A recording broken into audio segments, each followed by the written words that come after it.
Welcome back to Juan's World. I'm going to be doing a series now. It's going to last for several months. It might even last for 6 months, I don't know. But Christmas is coming. It's not quite here yet, but I'm going to explain as we go along. I'm going to be doing a series for the next 2 months called Unpacking Christmas. And then it may lead into Unpacking Easter as well, I don't know. But I'm going to start with Unpacking Christmas. The thing is that so many people in the United States, in the United Kingdom, and elsewhere get really frustrated about Christmas because it seems like just a lot of work. They're racing around trying to get presents. They can't find parking spaces at the mall.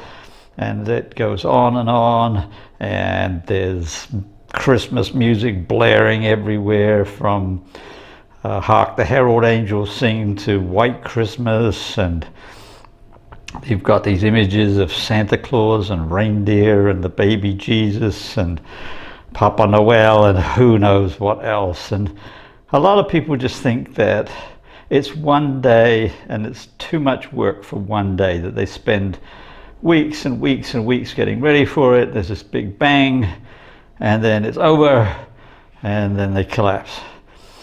But that's not what I do. I treat Christmas as a slow progression up a hill and then down the other side. And I'm going to explain how that happens in this video and in ones to come. And in this one, I'm going to start making my mincemeat. So let's get cracking.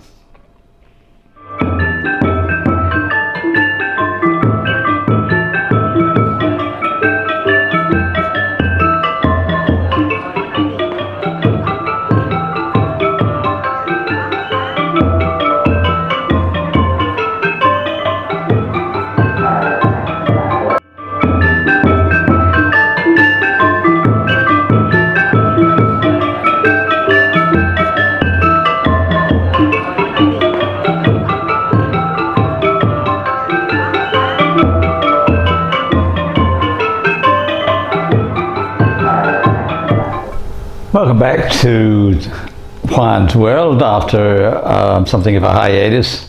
I've been a little bit busy with my writing and publishing, but I do want to spend some time talking about how to celebrate Christmas in a way that will not leave you fried and grumpy. So in order to set the stage for this, I want to talk about the structure of the church's celebration of Christmas, which helps us to see how to do it in a secular way. That is, you don't have to believe any of the things that the church believes, but you can still follow their basic outline. And that means you have to start with Advent. And Advent begins with the Sunday, 4 Sundays from Christmas. So you count back 1, 2, 3, 4. This year it will be the 28th of November. And that is actually the new year for the ecclesiastical calendar. So you've got 4 weeks and a little bit leading up to Christmas in the period called Advent. And the thing about Advent is that it's supposed to be slow and gentle, you know, like climbing a steady hill up to the top rather than just bang, you know, going at it. So I'll talk about that a little bit later in other videos, because each Sunday of Advent has a particular theme. The first Sunday is hope, and it's also associated with the Advent candle, which has 4 candles on the outside, which represent the 4 Sundays of Advent, and then 1 in the middle that represents the birth of Jesus. And I can talk about all of those things later, but an Advent wreath is something that's really fun to have at home, because you light 1 new candle each week, so you're getting closer and closer. There's more and more light. You have that feeling of ascending a hill rather than just falling off a cliff or climbing to the top of a cliff and falling off. So that's Advent in general, but here's the great thing, which I love, is that the Sunday before Advent, the last Sunday in the old ecclesiastical year, starts in the Anglican Church with a collect, that is the statement that opens the church on a Sunday morning. It begins with the words, "Stir up, O Lord, our souls." And that has taken to mean stir up something, our souls maybe, but also the Christmas pudding. So, because the Christmas pudding has to mature for a while. Mine mature for a year, and you'll see that a little bit later. But minimally, it has to mature for several weeks. So, Stir Up Sunday is the Sunday where you make your Christmas pudding. You give it its first boiling, which is very long, 8 hours or so, and then you sit it in brandy and let it mature for the full month of Advent, and then you're ready to serve it on Christmas Day. And I will talk about that at some other point. And what I'm also going to talk about is mincemeat. I'm going to start with that today. As I showed you at the beginning in the cold open, I've got all the ingredients ready for mincemeat, and now I just need to put it together. Well, it's a bit of a longish process. Like the Christmas pudding, it also takes the month of Advent to mature. And in the past, when I had a proper kitchen and I was fully sedentary, I used to make my mincemeat a year ahead and let it mature for a full year. And didn't live in the tropics, and so I could leave it out in a cool place, not a cold place, and not the refrigerator, but a cool place for a year. And the sugar in the mincemeat, as well as the sugar in the Christmas pudding, of course, would keep it free from bacteria. So here in Cambodia, I can't do that. I can't keep mincemeat all year, and I have to keep my puddings in the refrigerator.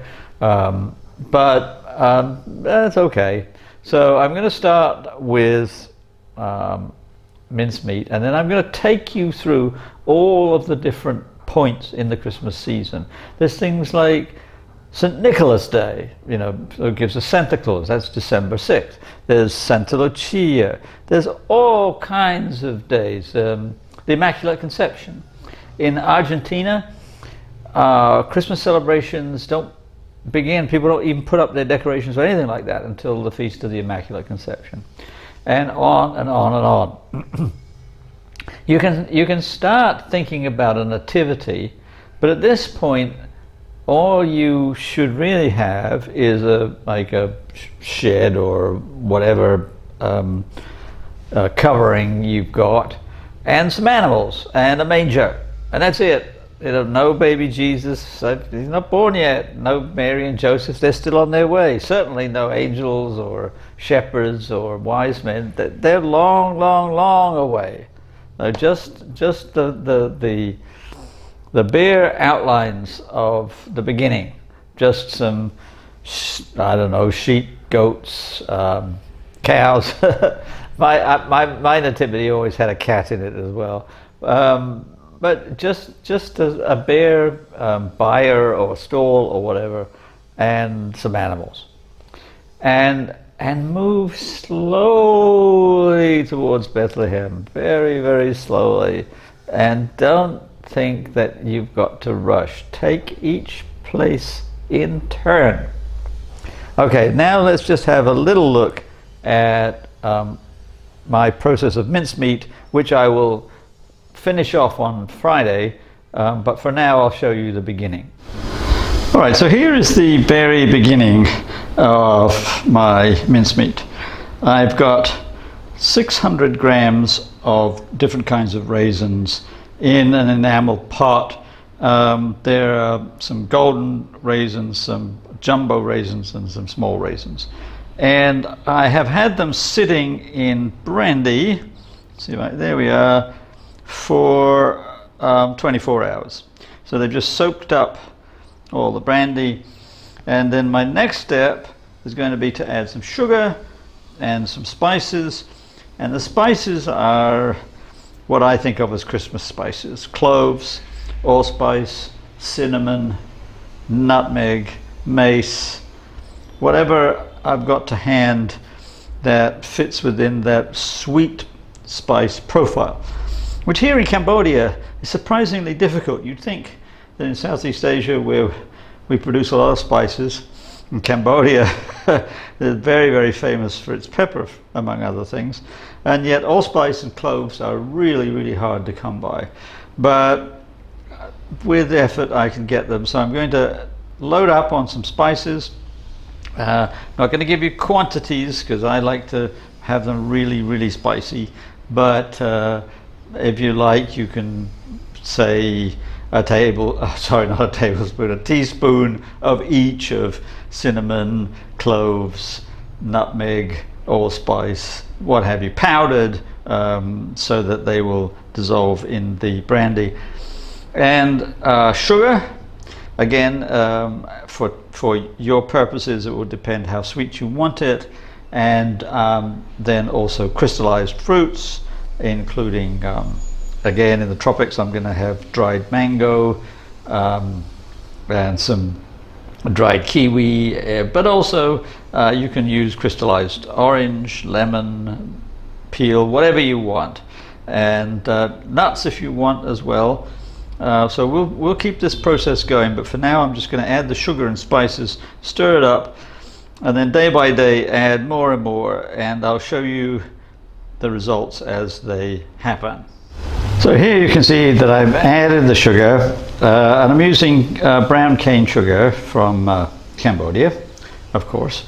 I tend to use brown sugar in my Christmas recipes in general. It's got a lot more richness than white sugar, and it's better for you anyway. And I've also got piles and piles of spices.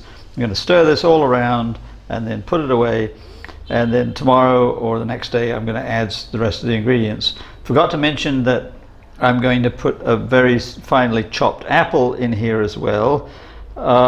Could use a Cambodian fruit such as a guava or a Chinese pear or something like that. Haven't really decided, but I do have some apples on hand, so they're likely to be the ones that go in. And I'm going to make a decision about the nuts. That's a difficult call. I think at some point I'm going to tell you about the origins of mincemeat.